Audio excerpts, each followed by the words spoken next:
ito ay rated SPG. Striktong patnubay at gabay ng magulang ang kailangan. Maaaring may masiselang tema, lengguwahe, karahasan, sexual, horror o droga na hindi angkop sa mga... Nasaktuhan nga ni Rosel nang makita niya nga itong si Tali na ipinapahiya nga ang kanyang anak na si Bel.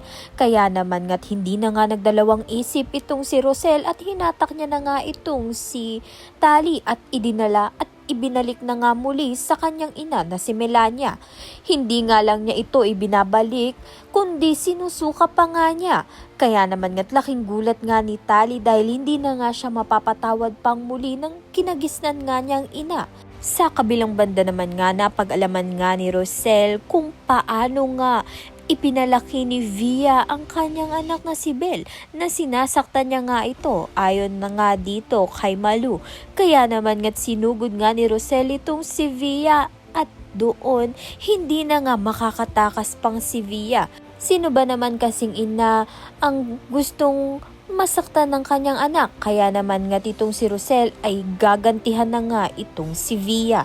Kaya naman nga yan at iba pa ang dapat nating pakaabangan. Maraming salamat sa iyong panonood.